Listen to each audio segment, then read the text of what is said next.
Hi friends, welcome to Varni foods. இன்றைக்கி நம்ம இந்த வீடியோவில் நம்ம டெய்லி சேர்த்து வைக்கிற பால் ஆடையிலிருந்து நெய் வந்து எப்படி ஈஸியாக எடுக்கலாம் அப்படின்னு பார்க்கலாம்.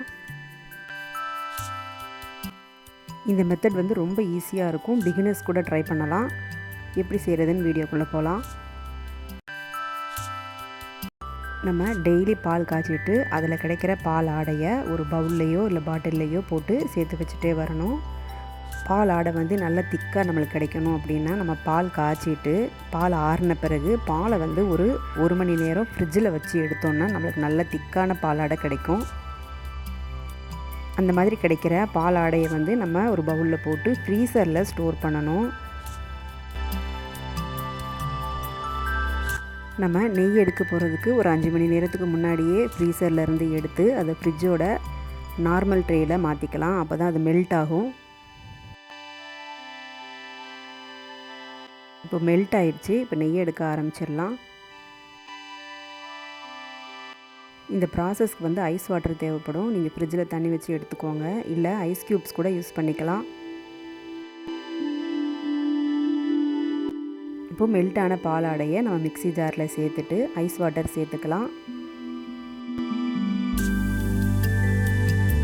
ஒரு 2 நிமிஷத்துக்கு மிக்சியில் ஹை ஸ்பீடில் அரைச்சி எடுத்துக்கோங்க. இந்த மாதிரி அரைச்சி எடுக்கிறப்ப வெண்ணெய் தனியாக தண்ணி தனியாக பிரிஞ்சு வந்துருச்சு பாருங்கள்.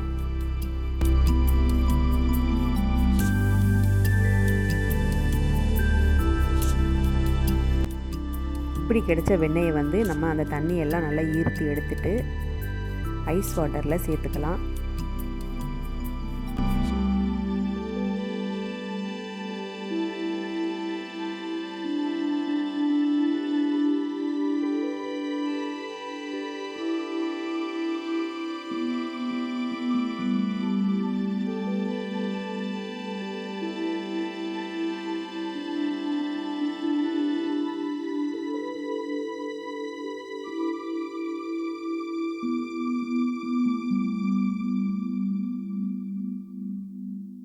பாருங்கள் எனக்கு எவ்வளவு பட்டர் கிடச்சிருக்கு அப்படின்னு. இது வந்து நான் 15 டேஸ் சேர்த்து வச்ச பால் ஆடையிலேருந்து கிடச்சது. இப்போ இந்த மிக்ஸி ஜாரில் சுற்றுறப்ப ஒரே தடவை போட முடியலன்னா 2-3 தடவை சேர்த்து போட்டு அரைச்சி எடுத்துக்கோங்க.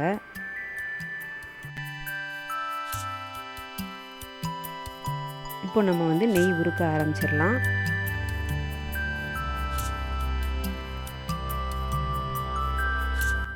ஒரு அடிகனமான பாத்திரம் எடுத்துக்கலாம்.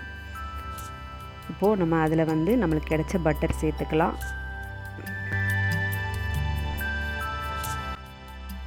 அடுப்பை வந்து மீடியம் ஃப்ளேமில் வச்சுக்கலாம்.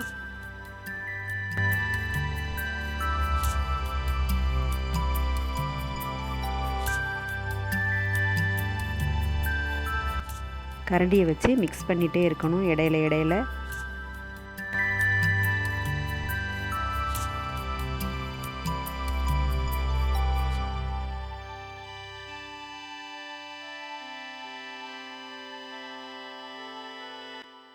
அடுப்பை மீடியம் ஃப்ளேமில் வச்சு இந்த மாதிரி கிளறிக்கிட்டே இருந்தோம்னா அதிகமான நுரை வருது பாருங்கள். இந்த மாதிரி நுரை வந்து தான் நெய் வந்து நல்லா தெளிஞ்சு வரும்.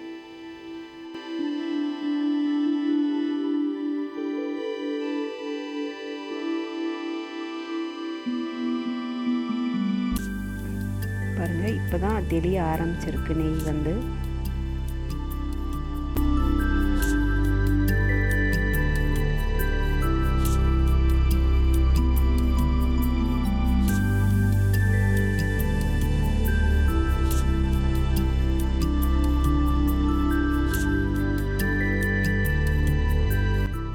இப்போ நெய் நல்லா தெளிஞ்சு வந்துருச்சு. இப்போ இந்த ஸ்டேஜில் நம்ம முருங்கைக்கீரை சேர்த்து நெய்யில் பொரிய விட்டுடலாம்.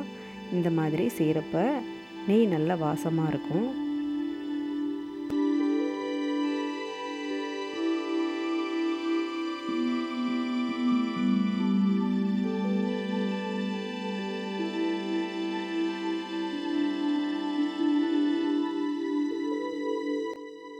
அவ்வளோதான், நெய் வந்து பாருங்கள் நம்மளுக்கு நல்ல நெய் வந்து தெளிஞ்சு வந்துருச்சு. இப்போ இதை வந்து நம்ம ஃபில்ட்ரு பண்ணிக்கலாம்.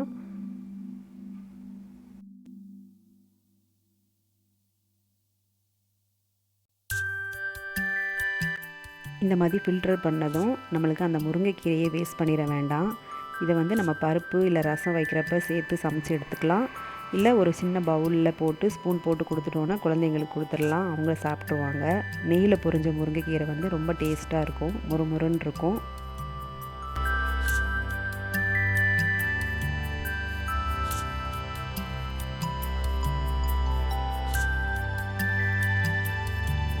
இந்த ப்ராசஸ் வந்து ரொம்ப ரொம்ப ஈஸி.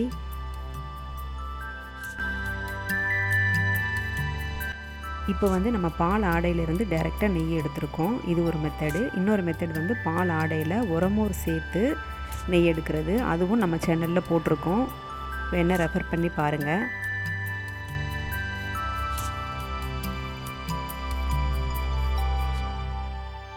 இந்த மாதிரி ஃபில்ட்ரு பண்ண நெய்யை வந்து நம்ம வந்து நல்லா ஆற வச்சுட்டு ஒரு கண்டெய்னரில் ஸ்டோர் பண்ணிக்கலாம்.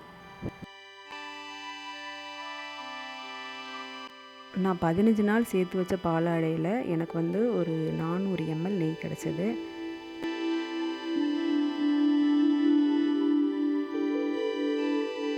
சுத்தமான நெய் வீட்டிலையே நம்ம எடுத்தாச்சு. இந்த மாதிரி பாலாடையை வேஸ்ட் பண்ணாமல் நம்ம நெய் எடுத்துக்கலாம் ஈஸியாக. இது ரொம்ப ரொம்ப ஈஸியான மெத்தட், ட்ரை பண்ணி பாருங்கள். இந்த வீடியோ பிடிச்சிருந்தா வீடியோக்கு லைக் கொடுத்துட்டு மறக்காமல் வர்ணி ஃபுட் சேனலை சப்ஸ்கிரைப் பண்ணிக்கோங்க. தேங்க்ஸ் ஃபார் வாட்சிங்.